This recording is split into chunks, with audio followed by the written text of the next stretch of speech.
because it's not hurting them. Having the recognized title of the Republic of Cyprus is something that they want to preserve. And a federation, unfortunately, comes as their third choice or third preference to a fourth preference, which is only the division of the island or two-state solution. So this is their preference order. For Turkish Cypriot political elites, see the question mark? Their first preference is two-state.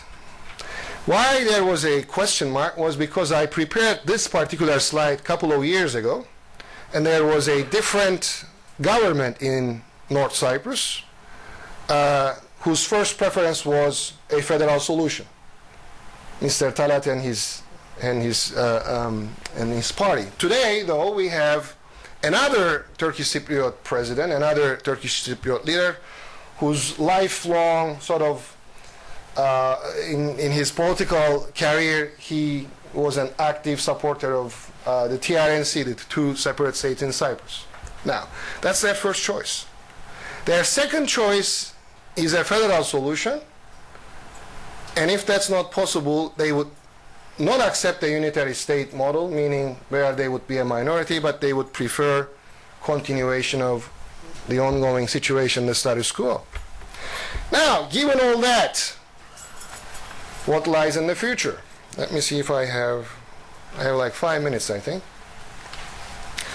Let me provoke you if I can. Yeah, there was this, what I call paradigm shift in Turkish foreign policy, and Turkey had been a sort of active supporter of the of a solution in Cyprus, which was sort of demonstrated with the Annan Plan. But something is happening in the last few years.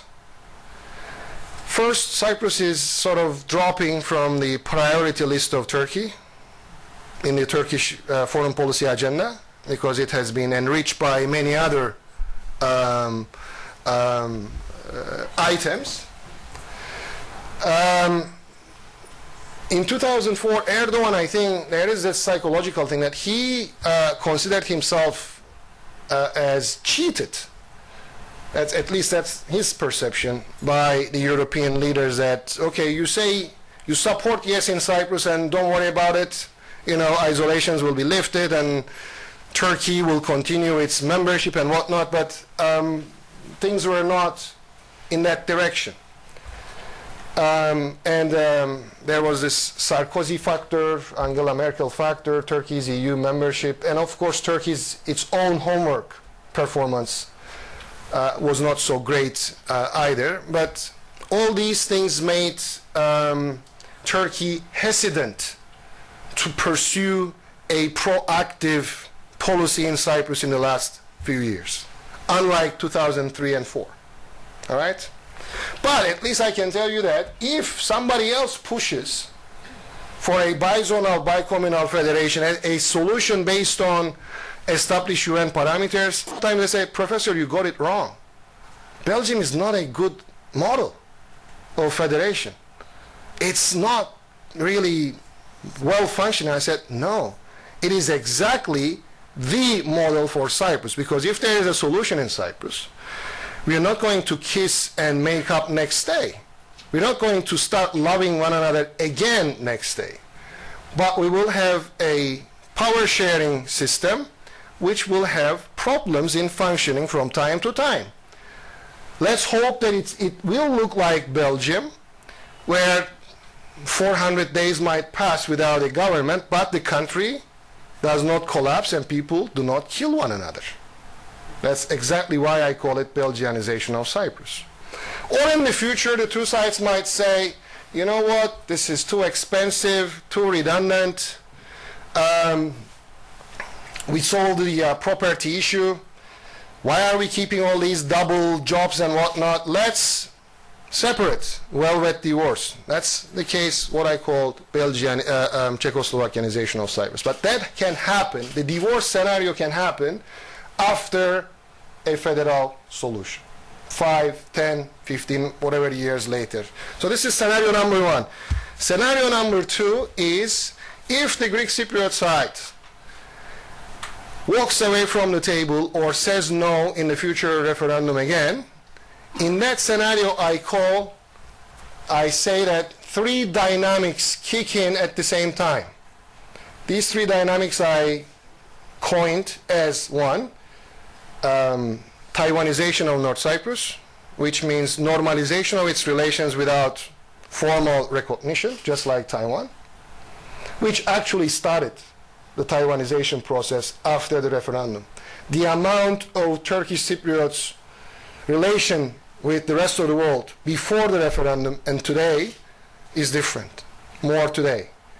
The second might kick in is the dynamic, I call it Kosovoization of North Cyprus, which means that maybe a certain number of countries might recognize North Cyprus, but it's not going to become a member of United Nations as long as the Russian foreign minister says that we will never recognize TRNC. But of course then a question is, what does never mean in international relations? 25 years, 30 years, 50 years, I don't know. And the last thing is what I call, and sometimes I get lots of reaction, is Hataization of North Cyprus, which means that de facto North Cyprus is going to be more and more dependent on Turkey. It's going to be more and more like a province of Turkey, but de jure, meaning legally, it's not going to become part of Turkey, but de facto, with the changing of demographics too, more and more Anatolian migration to North Cyprus. And the last scenario, I call it the dark scenario. I personally think that this is not likely. I don't think that this is going to happen, but nonetheless, theoretically it is possible. It is a scenario when the Turkish side walks away from the Cyprus negotiations and Turkey risks also freezing its relations with the European Union. In that scenario, I call it more Middle Easternization and more Islamicization of Turkey, which means the isolations on Turkish Cypriots will continue and pressure in international institution will be more and more on both Turkish Cypriots and Turkey. Let's hope that this is not going to happen. As I said, I find this highly unlikely. The thing is, today we have a couple of external factors. One is the hydrocarbons issue in the Eastern Mediterranean, the gas and oil explorations, which is an important, I think, factor. The other one is there is virtually no communication whatsoever between two giants like European Union and NATO, thanks to the irresolution of the Cyprus problem. Turkey is a member of NATO and the Republic of Cyprus is a member of EU, and since they don't recognize one another, they prevent these two giants, EU and NATO, to even have a proper communication on the future, let's say, security architecture of Europe. Let's hope that these will also put some pressure on the two Cypriot leaders, but maybe it is so sad to say, but I lost most of my faith on this, what I call, what has been termed as the Cypriot-led, Cypriot-owned process. I think that if the two Cypriot sides are left alone, I see very little chance that they can reach an agreement. Thanks all. Thank you.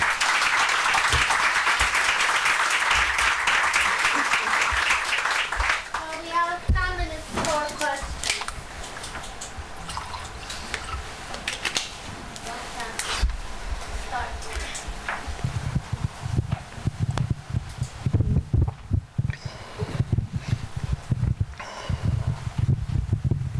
Hi, it's a kind of a provocative question, and it's your personal opinion.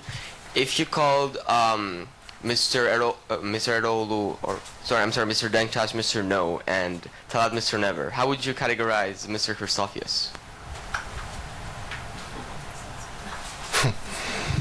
You don't want me to say this here. If you cut the camera, I can. But no. He disappointed me. I can tell you this much.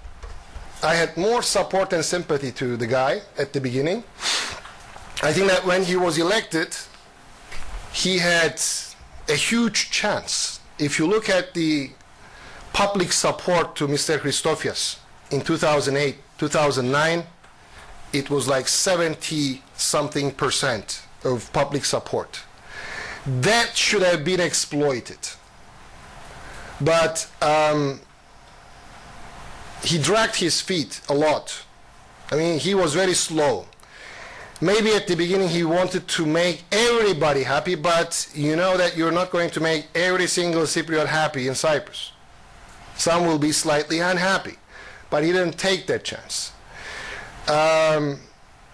With Mr. Talat, he had a good chance, I can tell you that. But he even did not agree to disclose areas of convergence, meaning all the areas of agreement. And Talat did it by himself, though he didn't object, but he didn't do it in the Greek Cypriot community. That's why most of the Greek Cypriot friends, most of the Greek Cypriot community believe today that there aren't areas of agreement or convergences, because it was not communicated by the leader to the society. That's why it is actually that the Secretary General cites us, that the two leaders are not being successful in preparing their people for the eventuality. I asked Mr. Christofias this question myself personally about a year ago. I said, how do you evaluate yourself 3 years of negotiations and nothing disclosed to the society? Wasn't that a failure, or wasn't that not a good idea? Wasn't that a bad idea, I said. His reaction was this: